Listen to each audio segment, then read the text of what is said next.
एक ऐसी गजल आपको सुना रहा हूं, लफ्जों की तरतीब देखें आप, और सचमुच ऐसा लगेगा कि अदब में जब आप कुछ लिखना पढ़ना चाहते हो तो बड़ी मशक्कत, ज़हनी मशक्कत। भाई साहब, जिक्र की बात नहीं, दिल को हल्का करिए, थोड़ा रूमानी बनाइए और आप खास तौर पर सुनिए कि जिक्र की बात नहीं, बात का चर्चा भी नहीं, कुछ बताता भी नहीं, बात छुपाता भी नहीं। जिक्र की बात नहीं, बात का चर्चा भी नहीं, कुछ बताता भी नहीं, बात छुपाता भी नहीं। मरकजी शेर सुनिए कि बुत से हो जाए या उस नूर की निस्बत में रहे, बुत से हो जाए या उस नूर की निस्बत में रहे, इश्क बस इश्क है, पंडित नहीं मुल्ला भी नहीं। बुत से हो जाए या उस नूर की निस्बत में रहे, इश्क बस इश्क है, पंडित नहीं मुल्ला भी नहीं। उससे बैठा जो चला रहा है, उससे आसान कोई शय नहीं इस दुनिया में, मौजिजा ये है वो गुस्सा नहीं तुझसा भी नहीं। उससे आसान कोई शय नहीं इस दुनिया में, मौजिजा ये है वो मुझसा नहीं तुझसा भी नहीं। और शेर देखें कि दिल की दहलीज पे दस्तक तो दिए जाए, दिल की दहलीज पे दस्तक तो दिए जाए है, बेमुरव्वत भी नहीं नाज उठाता भी नहीं, बेमुरव्वत भी नहीं नाज उठाता भी नहीं। दूर रहकर मेरे हर पल की खबर रखता है, दूर रहकर मेरे हर पल की खबर रखता है, साथ रहता है मगर साथ निभाता है। दूर रहकर मेरे हर पल की खबर रखता है। ये जितनी गजलें सुना रहा हूं, ये गजलें मैंने कभी कहीं और मुशाहिदे में नहीं पढ़ी। शेर देखें कि राज को राज भी रखने का हुनर है इसमें। लुत्फ ये है कि कोई राज छुपाता नहीं। और जिस शेर के लिए मैंने ये गजल कही है कि जिस्म में आग लगाने की अदा जानता है, रंज ये है कि लगी आग बुझाता है। जिस्म में आग लगाने की अदा जानता है, रंज ये है कि लगी आग। एक गजल पूरी दुनिया में मेरी मशहूर हुई, खास तौर पे सुनाना चाहता हूं कि अजब नहीं कि मेरे यार झूठ बोलते। आप सब अगर बिल्कुल मुतमईन हो और आराम से सुन रहे हो, एक शेर कहने में शायर कितनी बार मरता जिंदा होता और कितनी जिंदगी की सच्चाइयां नंगा कर देता है। मुझ में हिम्मत है, मैं बता रहा हूं। ऐसे शेर बता दूंगा तो समझ में नहीं आएगा। लोनावाला में एक बंगला बिकने वाला था। मेरी एक राखी की बहन है, बंबई के सबसे बड़े बिल्डर लोढ़ा साहब के चचेरे भाई शैलेश, रश्मि बहन मुझे राखी बांधती थी। एक उसका कॉल आया, मैं फ्री वे पे जा रहा था।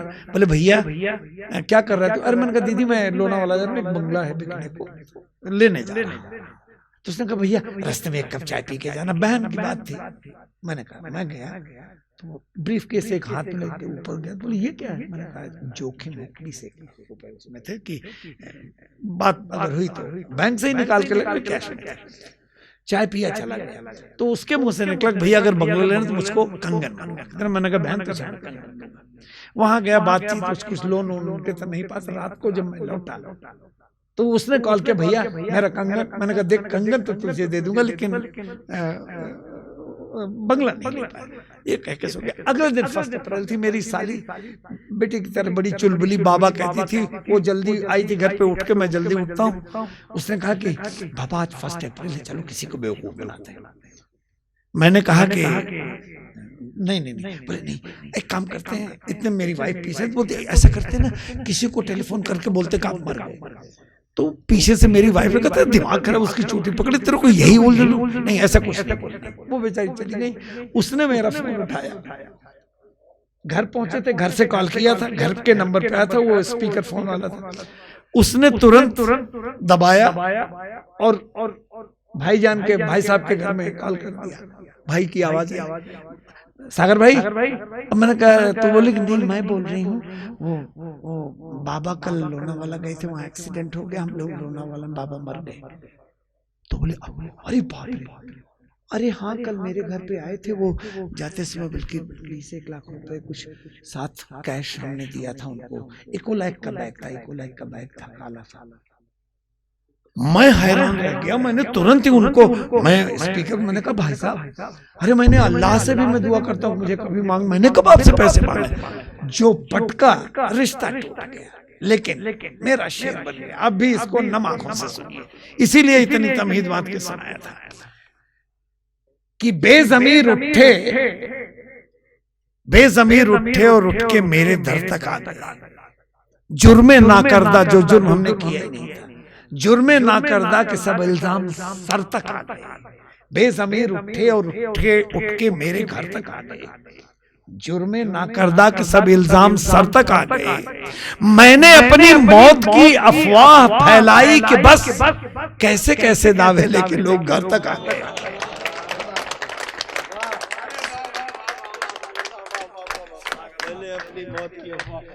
अरे आपकी भाई साहब 5 मिनट गाड़ी से देख के कुछ माँ के हवाले से आपको शेर सुना दूं जी, 1-2 कथा सिर्फ माँ के हवाले। भाईजान जी जी जी ना कुछ नहीं, आइए।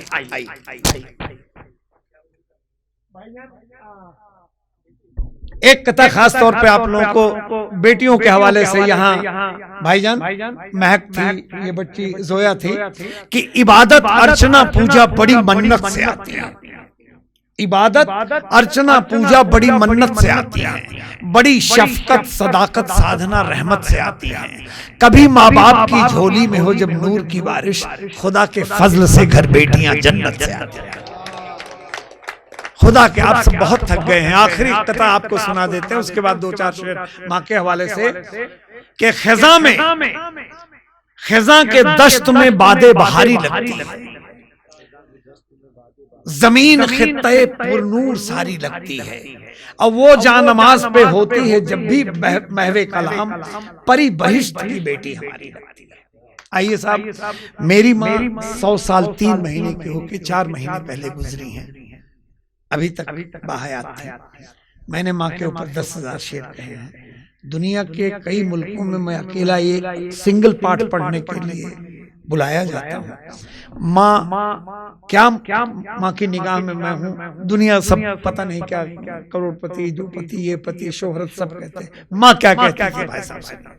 हर बेटे के लिए एक शेर है, इसमें 5-6 मिनट में आपकी ज़हमत तमाम कि मुझे कमक्ल कहती है बहुत कच्चा समझती है, मगर हर बात ही में माँ मुझे सच्चा समझती है। और खुदा के फजल से नाती नवासों से भरा है घर, मगर इस उम्र में भी माँ मुझे बच्चा समझती है। खुदा के फजल से नाती नवासों से भरा है घर, मगर इस उम्र में भी माँ मुझे बच्चा समझती है।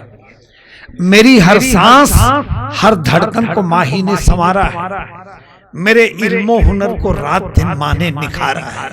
और वो शेर जिसको मुरारी बापू ने पूरी दुनिया में मशहूर कर दिया हजारों बार कह के कि कमाकर इतने सिक्के भी तो माँ को दे नहीं पाया कि जितने सिक्कों से माँ ने मेरा सदका उतारा है। कमाकर इतने सिक्के भी तो माँ को दे नहीं पाया, कमाकर इतने सिक्के भी तो माँ को दे नहीं पाया कि जितने सिक्कों से माँ ने मेरा सदका। जरा सरदर्द हो जाए तो माँ झट सर दबाती है, नसीहत लाख देती है, नए नुस्खे बताती है। मैं 70 साल का बूढ़ा कभी जब गांव जाता हूँ, अभी तक माँ मुझे सोते समय काजल लगाती है। मैं 70 साल का बूढ़ा दिया जलने से पहले शाम को घर लौट आता हूँ, मुझे घर देखकर आंखों में माँ के दीप जलते हैं। जन्नत देखनी हो किसी 65-70 साल के आदमी को 90-95 उम्र की माँ से गले मिलते देखिए, जन्नत में भी इससे बढ़िया नजारा नहीं मिलेगा। करिश्मा है ये जन्नत का मेरे घर पे उतर आना, ज़ईफ़े में मेरी माँ का मेरे सीने से लग जाना।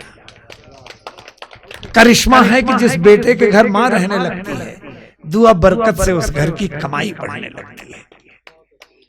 मैं जब तक पेट भरकर शाम को खाना नहीं खाता, निवाला हल्क से नीचे कभी माँ के नहीं जाता।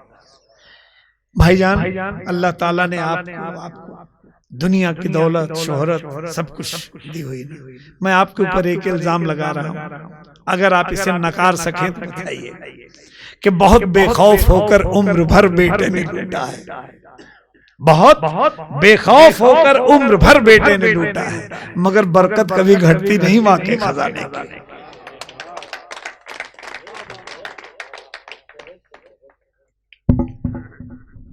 आखिरी शेर आपको सुना दे रहा हूं। माँ का जाना मेरे लिए बड़ी तकलीफ देह बात हो गई थी। ये शेर खास तौर से सुनिए भाई साहब, शेर नहीं याद आ रहा, माँ की याद आ गई। आइए आखिरी शेर आपको सुना देता हूँ कि माँ गांव गया था, माँ आ रही थी, 100 साल की उम्र में एक हाथ में कटोरे में हलवा, एक हाथ में दूध लेके, छड़ी लेके, पीछे से 2 नौकरान, मुझे लगा गिरे। एक दोस्त बैठो, मैंने कहा हिल मत, नहीं माँ गिर जाएगी, उसके कूल्हे टूटेंगे और मेरे पैसे खर्च होंगे। माँ थोड़ी दूर थी, दौड़ के झपट के मैंने माँ को पकड़ा, एक हाथ से पकड़ लिया। लेकिन जो शेर मेरा बन गया वो देखिए कि ज़ईफ जिस्म के कांधे पे कायनात लिए, देख कदमों तले जन्नत लिए माँ आती है। अब वो शेर सुन लीजिए, इससे ज्यादा बेशकीमती शेर मेरे पास नहीं है। ऊफा का वो वाकया याद करिए, सरकारे दो आलम मक्का फतेह के लिए जा रहे थे, रास्ते में अम्मी हुजूर आराम कर रही थी, घुटने घुटे के बैठ गए, सहाबा बैठे हुए 2 मिनट 4 मिनट 10 मिनट 15 मिनट, आधे घंटे 1 घंटे 2 घंटे 4 घंटे बैठे, कोई उन्हें क्यों बुलाता। उसके बाद उन्होंने सलाम फेरा और सीधे कहा चलो मक्का फतेह का वक्त आ गया। मैंने जब शेर कहा था तो मैं तो माँ की छोटी छोटी बातों पे कहा था। सऊदी में मुझे ये किस्सा बताया गया और शेर को फ्रंट पेज पे छापा गया।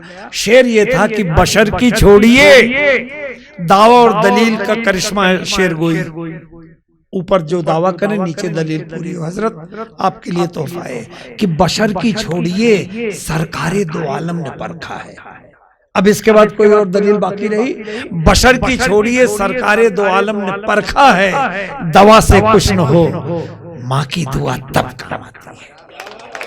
आपका बहुत बहुत शुक्रिया।